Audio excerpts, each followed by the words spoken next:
I have not always been good at relationships. And I still have days where I feel like I'm horrible at relationships. Danny is the first person who kind of saw all my flaws and my junk and where I'm less than perfect, which is a lot of areas, and stayed in there and was willing to love that and love me through the process of getting better. And so, because I was always like, oh, things are hard, things are weird, I'm gonna leave. You know, this is uncomfortable. We just, you know, there's probably somebody better for me and probably somebody better for you, so let's just cut our losses and go. And I did that a lot. I hurt a lot of people. I hurt a lot of hearts. I had my heart hurt. And I think that's where, for me, when you have your heart hurt, you don't realize it, but you hurt other people too, because you're like, I was so betrayed. How could that guy have cheated on me, or this, that, or the other? And now I'm becoming that. But I think sometimes in survival and relationships, you lean on bad habits. It's just it's things that you're trying to self-preserve, and walls go up instantly, and you find yourself sort of out of body. You're trying to protect yourself. You're trying to guard your heart and protect your heart because it's been hurt in the past, and so it's hard to build trust in that. It's hard to build intimacy in relationships like that because you're keeping someone out. You really want the companionship, but you're very fearful of intimacy. Yeah. And so there's a pattern there that, and when you can get through those rough times, like Kristen said, where you have people, a team that looks at each other and said, I'm not going anywhere. We got to survive. If we all just told each other that, like girlfriends, whatever the relationship dynamic is, like, I'm not going anywhere. That's our fear, right? That's the relationship's gonna fail. And then we believe the lie that maybe we just shouldn't have any relationships. Yeah, so you self-sabotage. Yes. A lot of times you either, if the pointed finger at someone else doesn't work, then you'll put it on yourself to say, oh, I guess I'm just not good enough, right? That's the inner dialogue that happens a lot of times. I'm just not good enough. And then you'll beat yourself up. I saw more and more through other people's stories and my own, the ways that pain and wounds affected how we saw ourselves and how we reacted to life. There is a lot of unawareness of the pain, fear to acknowledge it, that it would be seen as weak, from big things to seemingly small things. When the pain is left unaddressed, it causes deeper issues and changes our perspectives of ourselves, of relationships, and of life. We wanted to learn more. Ultimately, trauma is this really intense rupture of relationship. Anything that causes us to psychologically be overwhelmed in the process can be characterized as traumatic. It's not so much what happens, it's how we make sense of what's happened. One of the core symptoms of trauma is disconnection, this rupture of relationship. And part of that rupture is that I become very disconnected with my own story, partly because I'm terrified of my own story. So I'm either going to shift to two extremes. I'm going to become independent, which is I don't need people, because if I need people, people have access to hurting me. And I don't want that if I have trauma. Or I move into this idea of codependence, which is I don't actually know how to connect with myself or find stability inside of myself without absorbing into the identity of another person. Trauma is going to push us into one of those extremes because we can't really trust people anymore. If you think of a tree and you think of all this fruit that's grown on the tree, depression and anxiety and addictions and all these different things. And what we do is we try to take that fruit and we try to cut that off and deal with that. But we need to recognize that this tree is planted actually in a soil that is providing nutrients for this tree to grow, that type of fruit. And what we need to realize is trauma is not another fruit, it's actually the soil in which the tree has been planted. So if the soil is rotten, if the soil isn't providing nutrients to help the tree grow, the tree can't help but produce fruit that aligns with the type of soil that it's been given. In order to change the past, we have to understand our own story. And in order to understand our own story, we have to step into that. And we have to step into that with other people, which means we have to start sharing and telling our narrative.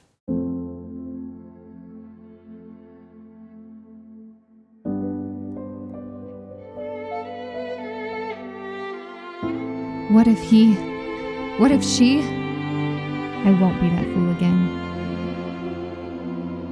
If only someone saw what was really going on, saw my heart, would break in and help pull me out. It's too good to be true. No one will understand. I'm just too broken. No matter how they tried to prove to me that I'm worth it, I was the only one not convinced. Safe and sound and weighted down with bricks of guilt and shame. Yet utterly alone as I try and piece it all together. It was all a blur. There was hope, pain, confusion, feelings I've never had of joy and of pain. The memories blurred. I don't recognize myself. I thought this would pass. I keep looking, digging, searching for myself, who I used to be.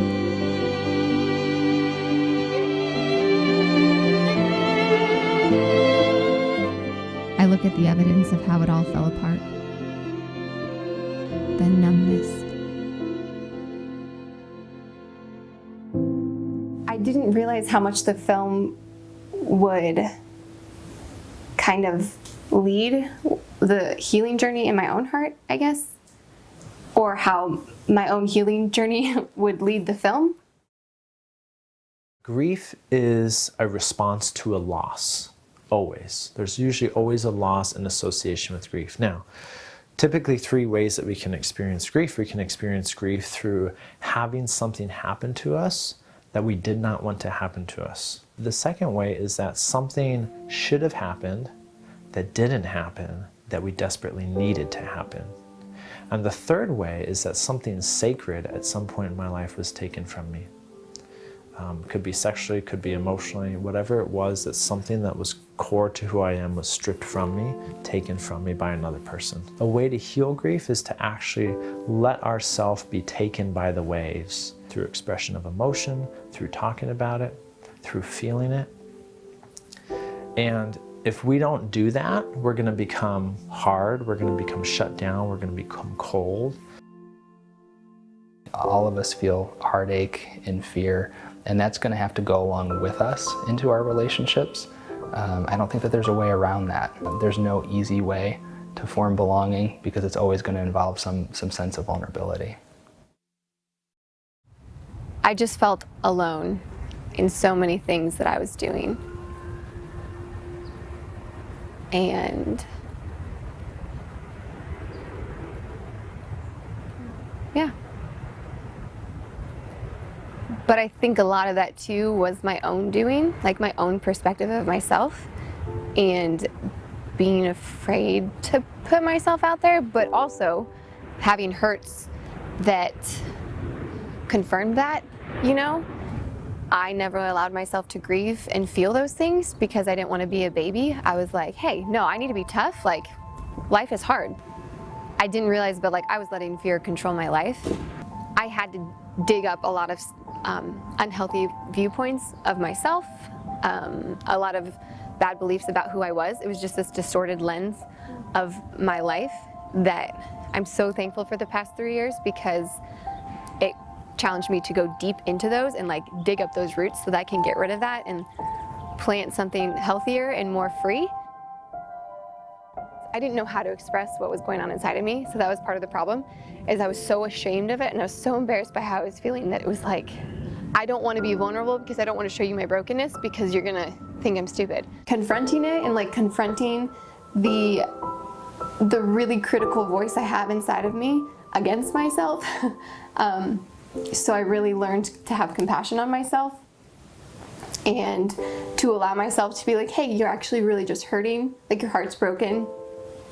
And like to be able to look at myself with like compassion in that sense and be like, hey, it's okay, like everybody else is hurting too. So I think that that was a really cool part from this, is that I feel like I was able to learn compassion for myself. One of the really amazing things about embracing our worthiness is that we no longer have to be defensive about all of our mess, all of our flaws and quirks and the bad habits that we're in and the destructive things that we're doing with our lives, because we know we're good enough, even though those things are a part of our lives. So now we can be honest about them. We can confess them. We can be open about them. We can tackle them. But we're doing it from a sense of worthiness rather than a sense of, I've got to fix myself to be worthy of love. I've got to fix myself to be worthy of belonging. So the process itself becomes one of openness and vulnerability and connection in the midst of sort of healing and fixing the mess that we carry. I hadn't been willing to dive into my own story or my own heart because I didn't want to, because it was too scary and too painful, and I really wanted to be okay. And I thought that admitting a lot of that stuff meant that I wasn't okay. As hard as it's been to come kind of face to face with my faults and how they've affected another person, I'm so glad that you have the courage and the boldness to bring it up in love. While I'm processing and working through stuff, I'm glad that you just haven't left, because that would be the easy way. That would be the easy thing to do. And I'm glad that you didn't do that. Yeah. Love you. I'm glad that you're still here with me. Love you. I just don't know what I'm saying. What are you feeling right now? And culture's teaching us the wrong way of how to reconcile.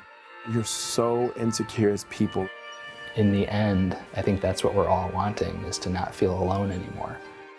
For me, it was just this long process. And I know that I'm not supposed to feel this way.